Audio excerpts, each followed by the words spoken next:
নমস্কাৰ এই মুহূৰ্তত আহি পৰিছে ৰাজ্যখনৰ বাবে খন্দিয়াৰ কেইবাটাও বিগ ব্ৰেকিং নিউজ। আজি 10 মাৰ্চ অসমৰ লগতে ভাৰতৰ বিভিন্ন প্ৰান্তৰ পৰা খন্দিয়াৰ কেইবাটাও খবৰ আহি পৰিছে। এই মুহূৰ্তত জনাই আছো এটা ব্ৰেকিং নিউজ। এবাৰ ফেব্ৰুৱাৰীতে একেলগে লাভ কৰিব 4 মাহৰ অৰুণোদয় আঁচনিৰ ধন। ৰাজ্যৰ লাখ লাখ মহিলালৈ সুখবৰ দিছে ৰাজ্যৰ মুখ্যমন্ত্ৰী হিমন্ত বিশ্ব শৰ্মাই। ফেব্ৰুৱাৰী মাহত একেলগে লাভ কৰিব 4 মাহৰ অৰুণোদয় ধন। প্ৰতিগৰাকী মহিলা একেলগে পাব 5,000 টকা। ডাঙৰ খবৰ, প্ৰতিগৰাকী মহিলা একেলগে 5,000 টকাকৈ লাভ কৰিব।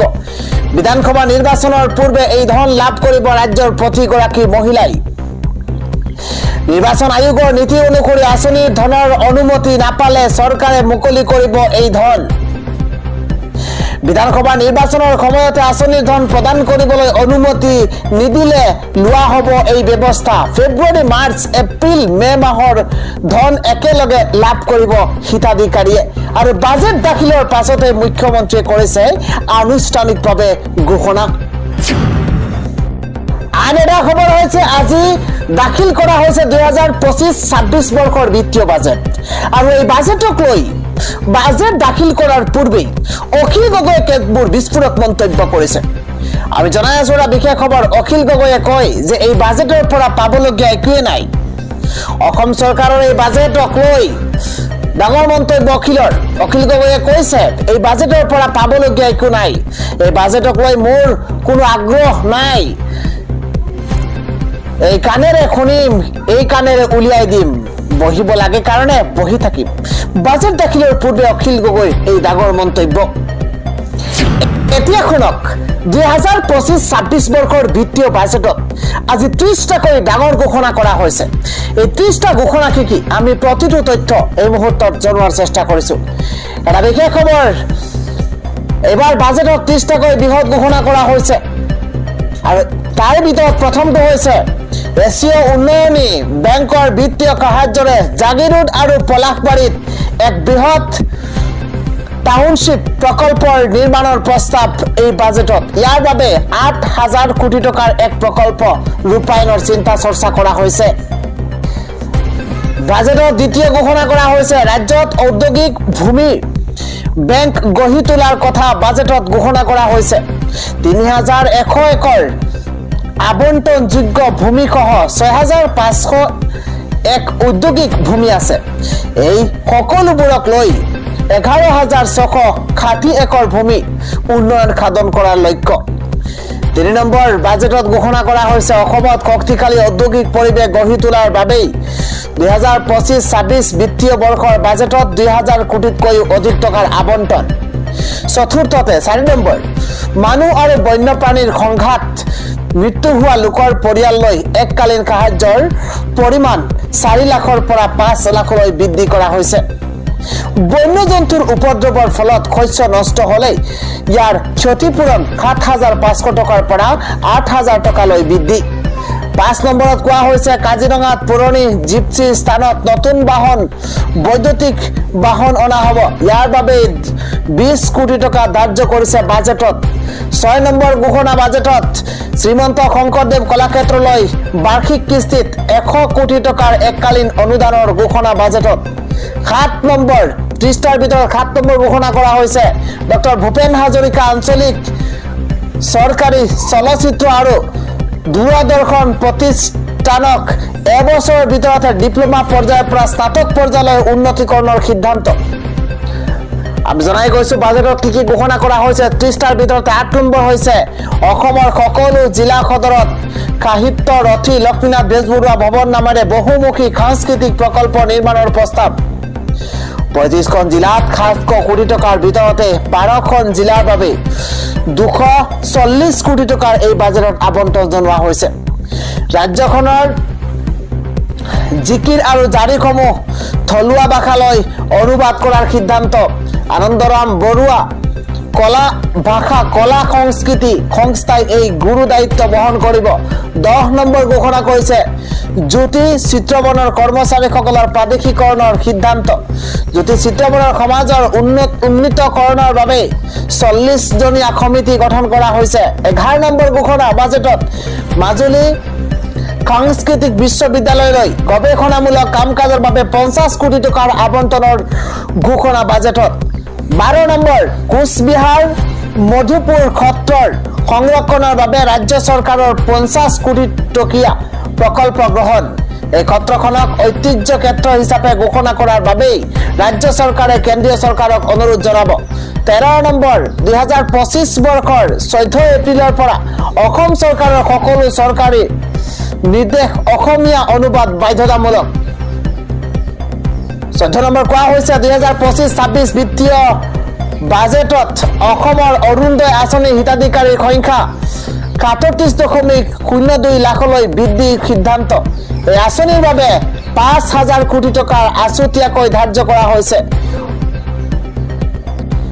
বাজেটত 15 নম্বৰ ঘোষণা কৰা হৈছে মুখ্যমন্ত্ৰীৰ উদ্যমিতা আঁচনিৰ অভিযানৰ জৰিয়তে গ্ৰামাঞ্চলৰ 30 লাখ আত্মসহায়ক গোট আৰু নগৰাঞ্চলৰ 2 লাখ আত্মসহায়ক গোটৰ সামৰি লোৱা কথা ঘোষণা কৰা হৈছে সকলোকে প্ৰদান কৰা হ'ব 10,000 কোটি টকা এই আঁচনিৰ বাবে 3,038 কোটি টকা ব্যয় কৰাৰ সিদ্ধান্ত বাজেটত গ্ৰহণ কৰা হৈছে আমি জনাই গৈছো 16 নম্বৰ ঘোষণা বাজেটত বিত্তীয় 2025-26 বিত্তীয় বৰ্ষৰ বাজেটত 16 নম্বৰ ঘোষণা কৰা হৈছে নিযুত মইনা আঁচনিৰ হিতাধিকাৰীৰ সংখ্যা 4.3 লাখলৈ বৃদ্ধি কৰাৰ সিদ্ধান্ত সবাতোকৈ গুৰুত্বপূৰ্ণ খবৰ নিযুত মইনা আঁচনিৰ হিতাধিকাৰীৰ সংখ্যা 4.3 লাখলৈ বৃদ্ধি কৰাৰ সিদ্ধান্ত এই আঁচনিৰ বাবে 391 কোটি টকা আবণ্টন জনোৱা হৈছে 17 নম্বৰ ঘোষণা কৰা হৈছে 1 জানুৱাৰী 2006 পূৰ্বে স্থাপিত হোৱা বিদ্যালয় প্ৰাদেশিকৰণৰ প্ৰস্তাৱ গ্ৰহণ কৰা হৈছে এই বাজেটত 18 নম্বৰ স্নাতক মহলাৰ বিশেষভাৱে সক্ষম শিক্ষাৰ্থীৰ সহায়ৰ বাবে মুখ্যমন্ত্ৰীৰ জীবন প্ৰেৰণা আঁচনিৰ বাবে 25 কোটি টকা ধাৰ্য কৰাৰ কথা ঘোষণা কৰা হৈছে 19 নম্বৰ ঘোষণা কৰা হৈছে মুখ্যমন্ত্ৰী আত্মনিৰ্ভৰ অসম অভিযানৰ বাবে 2025-26 বিত্তীয় বৰ্ষৰ 773 কোটি টকা ধাৰ্য কৰাৰ কথা এই বাজেটত ঘোষণা কৰা হৈছে 20 নম্বৰ ঘোষণা ৰাজ্যত 1 লাখ নিযুক্তি প্ৰদানৰ কাৰ্যসূচী 1 লাখৰ সীমা পাৰ হৈ 1,60,594 গৰাকী নিযুক্তি দিয়াৰ দিশে অসম চৰকাৰ এই সন্দৰ্ভত সবিস্তাৰে বাজেটত উল্লেখ কৰা হৈছে 21 নম্বৰ ৰাষ্ট্ৰীয় খাদ্য সুৰক্ষা আইনৰ অধীনত হিতাধিকাৰীসকলৰ বাবে খাদ্য যোগানৰ নিশ্চিতি প্ৰদান কৰিবলৈ বাজেটত 370 কোটি টকাৰ আবণ্টন জনোৱা হৈছে 22 নম্বৰ ঘোষণা চাহ জনগোষ্ঠীয় উন্নয়নৰ বাবে 2025-26 বাজেটত 342 কোটি টকাৰ আবণ্টন কৰিছে অসম চৰকাৰে 23 নম্বৰ ঘোষণা কৰিছে শৈক্ষিক ক্ষেত্ৰত লিখা মেলা কৰা 1,000 যুৱ লেখকলৈ 25,000 টকাৰ আৰ্থিক সাহায্য কৰ্মচাৰীসকলক গ্ৰন্থ ক্ৰয়ৰ বাবে 1,000 টকাকৈ এককালীন অনুদান আগবঢ়াব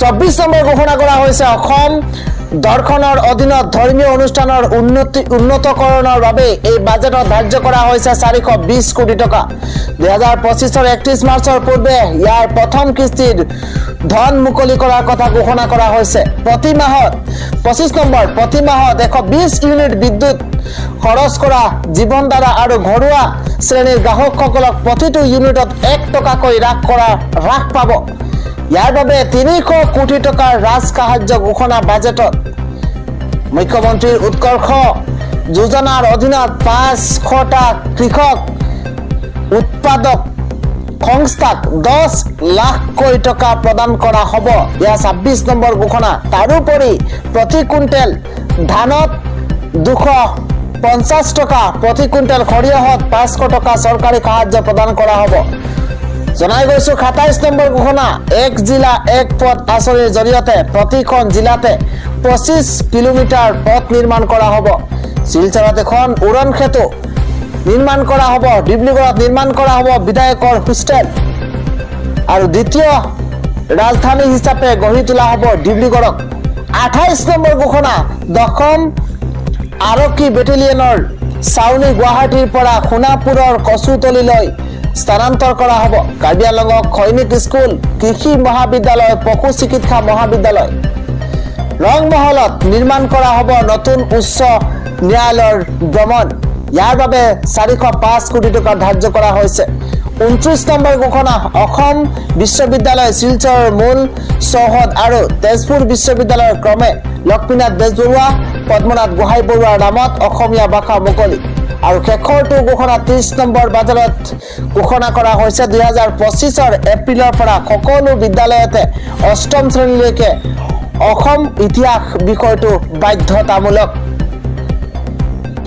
এইদৰে আজি 2025-26 বিত্তীয় বৰ্ষৰ বাজেটত 30টাকৈ বিষয় ঘোষণা কৰা হৈছে আনেদা অসম চুক্তিৰ 6 নম্বৰ দফা ৰূপায়ণৰ দিশে আগবাঢ়িছে ৰাজ্য চৰকাৰৰ আওতাৰ ভিতৰৰ পৰা 52টা সিদ্ধান্ত ৰূপায়ণৰ দিশে আগবঢ়া হৈছে আজি সন্ধিয়াৰ খবৰটোকৈ গুৰুত্বপূৰ্ণ খবৰ হৈছে ক্ৰিকেট অনুৰাগীসকলে এটা সুখবৰ কিয়নো এতিয়াই অৱসৰ নলয় ৰোহিত শৰ্মাই কালি ফাইনেল মেচৰ পিছতে এই আনুষ্ঠানিক ঘোষণা কৰিছে ৰোহিত শৰ্মাই কিয়নো হিটমেন ৰোহিত শৰ্মাই এতিয়া অৱসৰ নলয় ডাঙৰ খবৰ জনাইছো ক্ৰিকেট অনুৰাগীসকলৰ বাবে এটা সুখবৰ এদিনীয়া ক্ৰিকেটৰ পৰা অৱসৰ নলয় হিটমেন ৰোহিত শৰ্মাই চেম্পিয়ন্স ট্ৰফিৰ খিতাপ অৰ্জনৰ পাছতে এই মন্তব্য কৰিছে হিটমেন ৰোহিত শৰ্মাই চেম্পিয়ন্স ট্ৰফিৰ খিতাপ দখলৰ পাছতে সংবাদমেল যোগে এই কথা স্পষ্ট কৰিছে ৰোহিত শৰ্মাই অধিনায়ক ৰোহিত শৰ্মাৰ এই খবৰৰ পাছতে উৎফুল্লিত হৈ পৰিছে ক্ৰিকেট অনুৰাগীসকল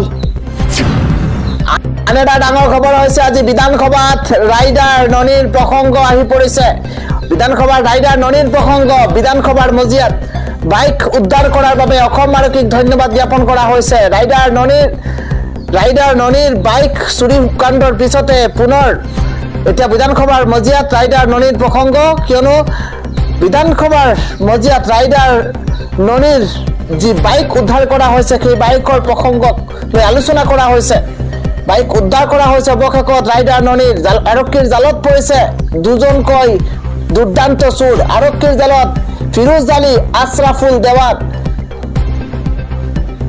আৰক্ষীৰ জালত পৰিছে ফিৰোজ আলী এই দুই চোৰ আৰু অৱশেষত আৰক্ষীৰ জালত পৰিছে দুৰ্দান্ত দুইগৰাকী চোৰক আৰক্ষীয়ে গ্ৰেপ্তাৰ কৰিছে ফিৰোজ আলী আৰু আশৰাফুল দেৱান দক্ষিণ চালমাৰাৰ পৰা আৰক্ষীয়ে উদ্ধাৰ কৰিছে বাইকখন উত্তৰাখণ্ডৰ ৰাইডাৰ গৰাকীয়ে কৰি আছিল ভাৰত ভ্ৰমণ আৰু তাৰ পিছতে গুৱাহাটীৰ এখন বিশেষ হোটেলত নিশা কটাইছিল আৰু তাৰ পিছতে বাইকখন চুৰি হৈ গৈছিল আৰু অৱশেষত উদ্ধাৰ কৰা হৈছে ৰাইডাৰ ননীৰ বাইক ডাঙৰ খবৰ গুৱাহাটীৰ এনিশা থাকোতেই চুৰি হৈ গৈছিল বাইকখন মহানগৰ আৰক্ষীয়ে অব্যাহত ৰাখিছিল তদন্ত অৱশেষত দক্ষিণ খালমৰাৰ ফকীৰগঞ্জৰ পৰা আৰক্ষীয়ে উদ্ধাৰ কৰিছে বাইকখন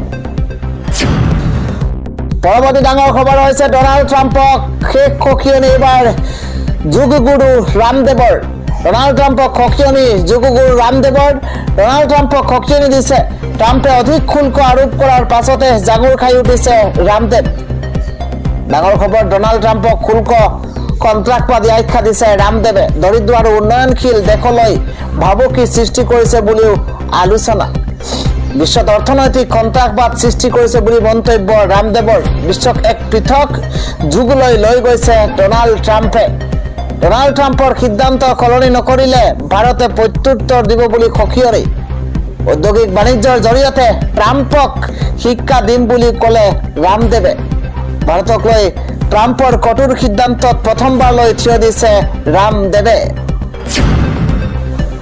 আনেদা ব্ৰেকিং নিউজ হৈছে এইবাৰ অল পেঞ্চন স্কিম চমুকৈ OPS আৰু NPSক লৈ বাজেটত ডাঙৰ ঘোষণা কৰা হৈছে দৰমহা বাঢ়িব এইবাৰ আশা কৰ্মী অংগনবাড়ী কৰ্মীৰো অসম চৰকাৰৰ কৰ্মচাৰী পেঞ্চন স্কিমক লৈ বাজেটত ডাঙৰ ঘোষণা কৰা হৈছে কোনে কোনে লাভ কৰিব OPSৰ সুবিধা সেই সম্পৰ্কে স্পষ্টকৈ বাজেটত প্ৰকাশ কৰা হৈছে 2005 চনৰ 1 ফেব্ৰুৱাৰীৰ পূৰ্বে নিযুক্তি প্ৰক্ৰিয়া আৰম্ভ হোৱা নিয়মীয়া কৰ্মচাৰীয়ে লাভ কৰিব অল পেঞ্চন স্কিমৰ সুবিধা চমুকৈ OPSৰ সুবিধা অৱশ্য NPS তহবিলত জমা হোৱা সৰকাৰি ধন উভতাই দিব লাগিব কৰ্মচাৰীয়ে এই ক্ষেত্ৰত কেন্দ্ৰীয় সৰকাৰে নিৰ্ধাৰণ কৰা নীতি অনুসৰণ কৰিব ৰাজ্য সৰকাৰে নতুন পেঞ্চন আঁচনিয়ে সামৰি লোৱা ৰাজ্য চৰকাৰৰ কৰ্মচাৰীয়ে পাব UPSৰ সুবিধা।